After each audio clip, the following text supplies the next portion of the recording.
growing into ill-fitting skin in the way that I someday hope to grow into my grandmother's furs, or rather, hoping that I am the person she would be proud of, is a weird thing, because I'd never thought she'd view my hidden freckles as places she'd like to visit, or that she'd tell me that the curve of my spine reminded her of piano keys that she loved playing. I'm lying. She laughed at the curve of my spine on more than one occasion. And then I told her she was the only woman I felt I didn't need to sit tall for. Then she too slumped down. Hey everyone, welcome back to Disability Landscape. I'm your host, Charlie Brose. My co-host, Mark Knutson, is unable to be here today. His wife caught him stealing the cookies. I would like to, however, introduce my very special guest today, Adina Burke. Adina is an author, a artist, a performer, and can I cover any other parts? I basically wear a lot of hats. That's a good thing. That's a good thing. We want to talk about, first of all, your book called Wheelchairs, Whips, and Bondage Tape. Kind of a captivating title. Kind of covers a lot of subjects, but you express yourself in here about gaining your sexuality and just traveling through life. Is there any particular inspiration for this book? In general, I found myself really kind of in an odd place, because I feel like when you have a disability, and in particular if you're born with a disability, sometimes you age kind of backwards. You know, you blink and you're 25, but your body's, your mind is still elsewhere.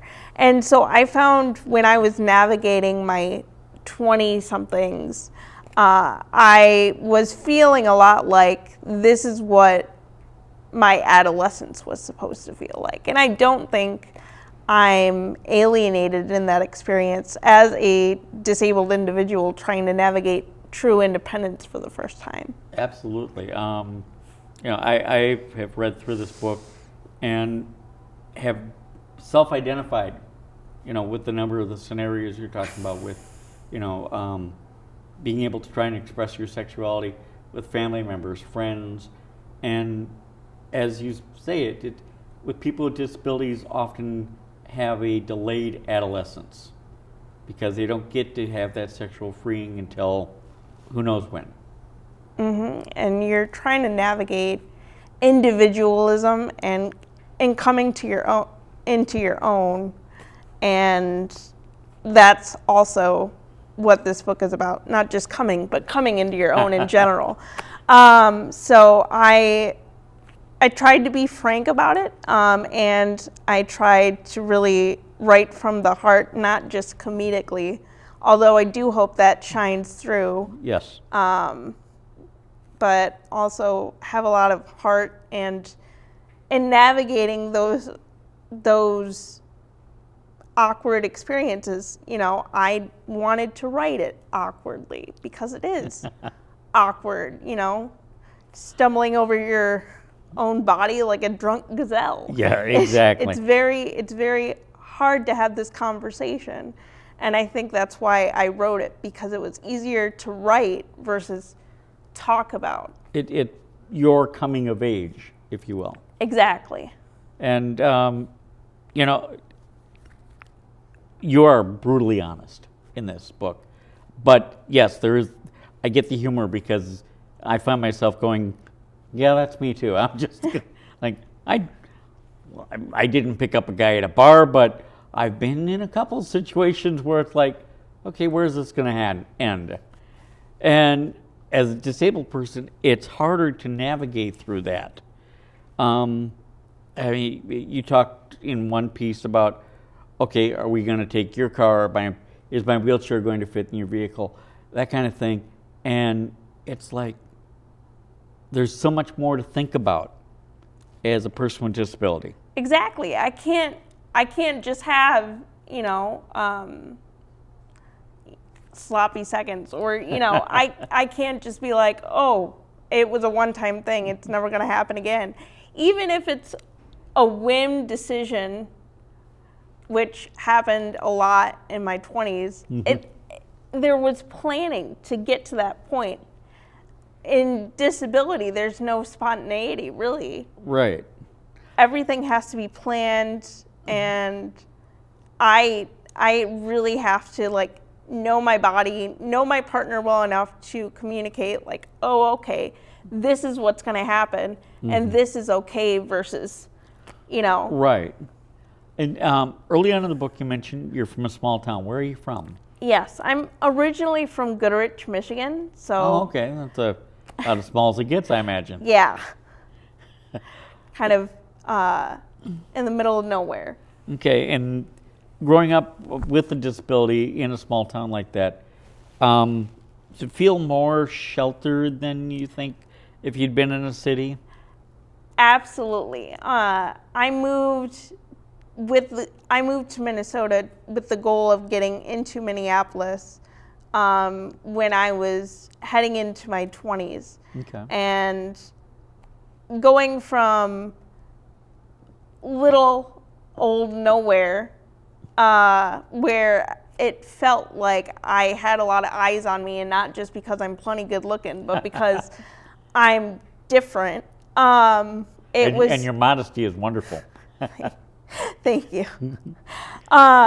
It was a lot because I didn't know how to navigate. Oh, okay, I'm different, and it's because of this. It's just, okay, you're different, and different in terms of small town culture isn't necessarily a good thing. Sure. For a lot of people. So your goal in coming to Minneapolis, was it education? Was it change of life? It was definitely a change of life thing. I really was isolated and alienated growing up, and because my upbringing didn't know any better. My parents didn't know any better. They just thought they'd shelter me and I'd be okay. But that wasn't my plan. And so when I talk about like a later adolescence, that was very much I'm gonna, be a 16-year-old taking the car keys, going off to hang out with my friends. You're going to experience life in a way you hadn't before. Exactly. And coming to Minneapolis, there was definitely a shift. There was more accessibility, more health care.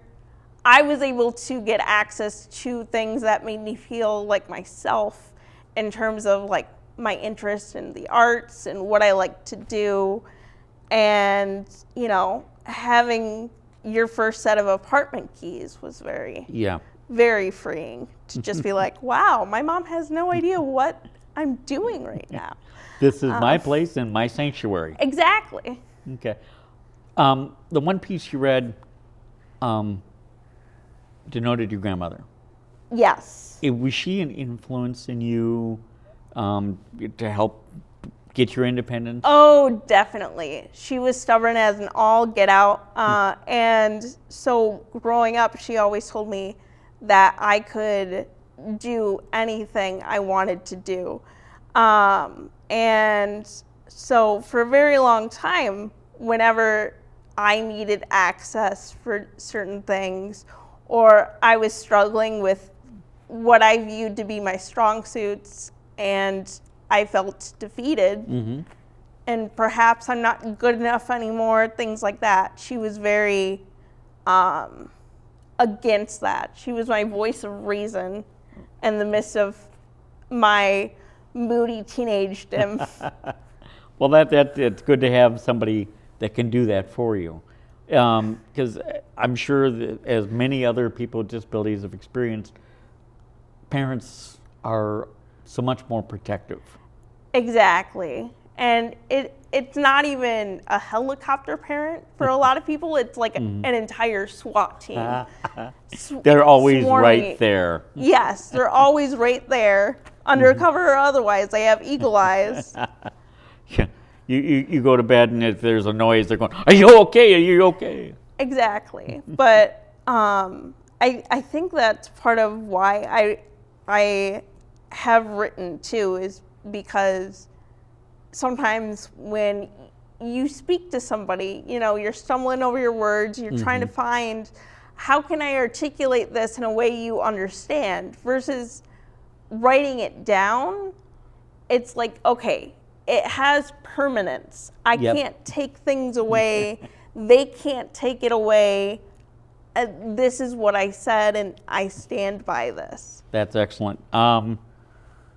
You know, and there are so many little like one-page stories in here that say, you know, this is part of my life, and this is how I overcame that or challenged myself with it. You also have a second book that was preceded this one, correct? Mm-hmm. And it's called Bird's Eye. Yes. Is it in? I noticed it says poetry, and unfortunately, I haven't had a chance to read that one yet. Is it more pure poetry versus what this one is about? Wheelchairs, Whips, and Bondage Tape has like a centralized message, and it has like, okay, this is my one topic. And this, I just kind of threw it all together in a book because I was like, well, shit. You know, I have all this work. I haven't done anything with it, and I felt the strong urge to do something, to create something. So I did. So Okay. you'll find things I wrote as a teenager, things that are like, See, have the words lasted for you? have they lasted? I don't know. I honestly think, and you know, this is granting myself some grace here. I think my first book is a great book considering where I was at the time. Mm-hmm. But this one is more succinct. I found that I feel like I can have a conversation with myself a little bit more in this one, versus the voice I was trying to find is now found in this one, if this Okay. makes sense. So in 5 years' time, if you pick this up and you read it, you're going to go, damn, I was right. Maybe, or maybe I'll just be like, you know what, my third one is better. Yeah. You know, because ultimately that's what I personally want to do. I almost always kind of want to be like, ugh, I don't know how I feel about that, because it shows growth and change. And Oh, absolutely.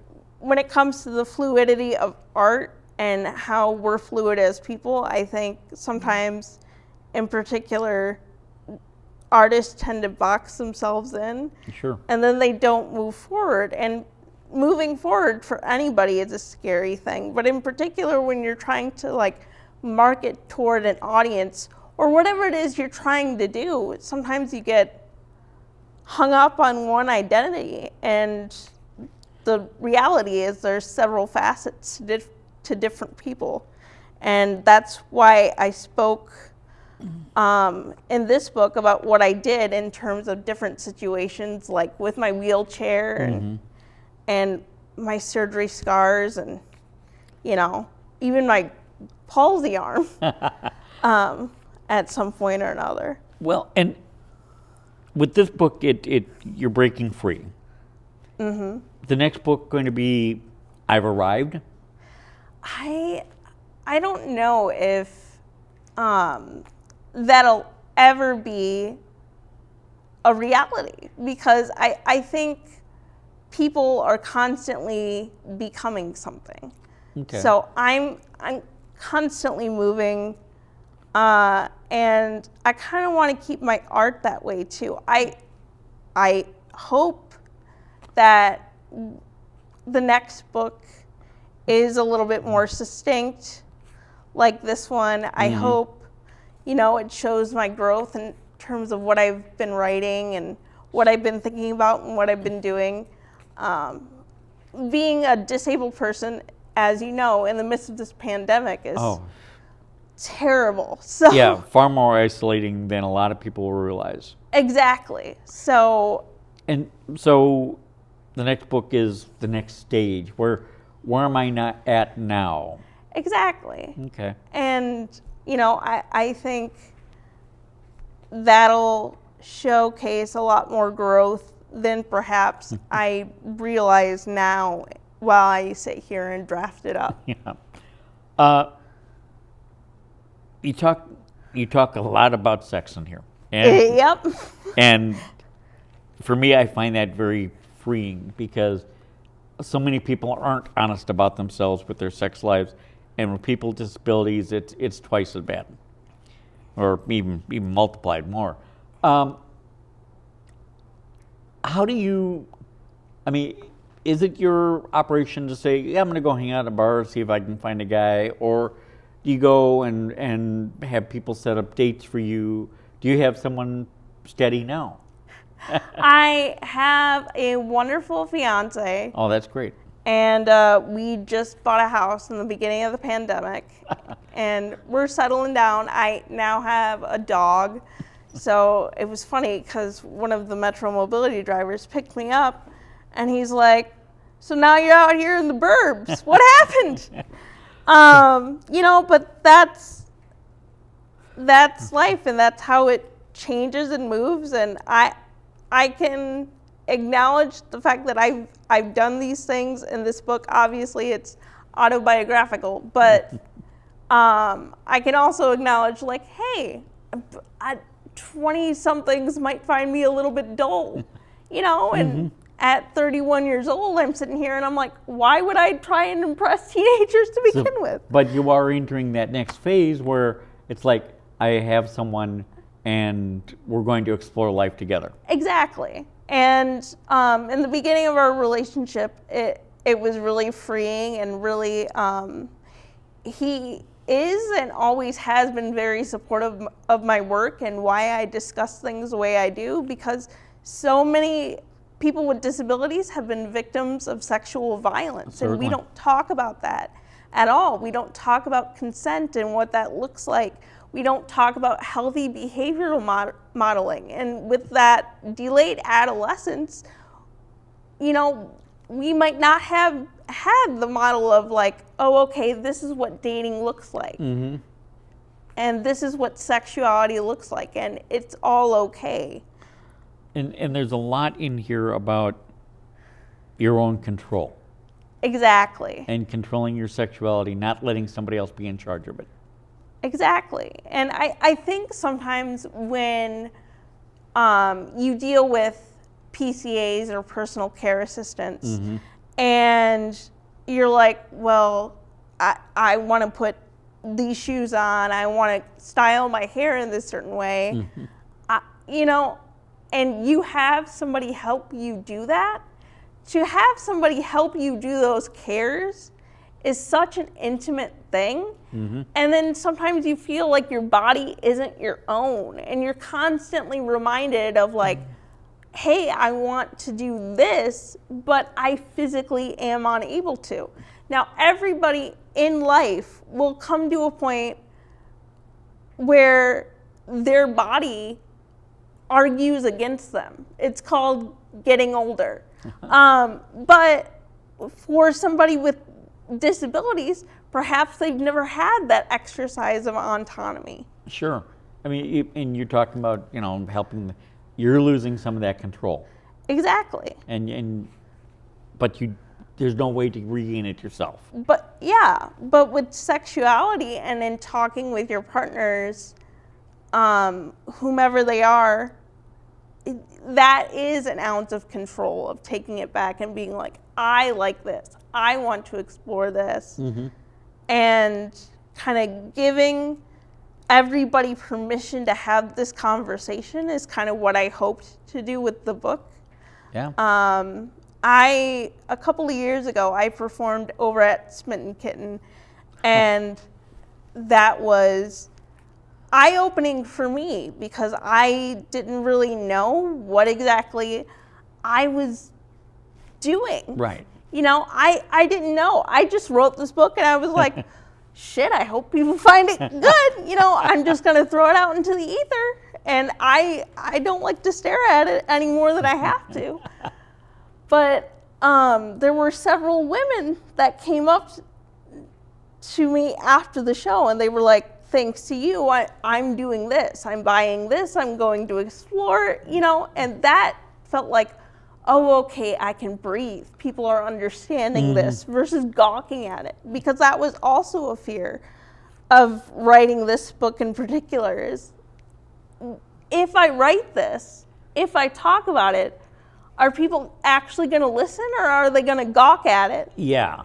Are they going to take it for the value that you've written it, or is it some kind of freak piece? Exactly. And, you know, I'm a disabled person myself. For me, this book spoke a lot of the relationships I've had and the people I've known. So it is, I'm going to say, I think it's an important book that more people with disabilities should read. Because Thank you. your message is honest and it is just blatantly out there. Thank you. Now, one last thing before we go. You perform music. What do we do? Yes. What kind of music do you perform? I am in a punk band. Ooh. So And again, stereotype. there we go. And, you know, I've spoken to Mark about this because he's unable to be here. We want to have you back with your band when you're able to be here. And, you know, we look forward to having you. Excellent. Thank you so much for your time today. I appreciate the opportunity. Exactly. Thank you. This has been Charlie Brose with Disability Landscape. I want to thank Adina Burke here. We'll see you next time. I didn't know what to expect when we spent the night. Or was it morning? I recall differently. Sure. I think time stopped for a little bit. I was your secret. And everything was supposed to change. It didn't. You called me inspiring, but in a different way. Tracing scars of surgeries, reminders of my imperfections with your pen, and then you told me I may leave, but pieces of me will stay. And I didn't have it in me to tell you that I left my toothbrush there on purpose. I had a feeling you already knew that, though.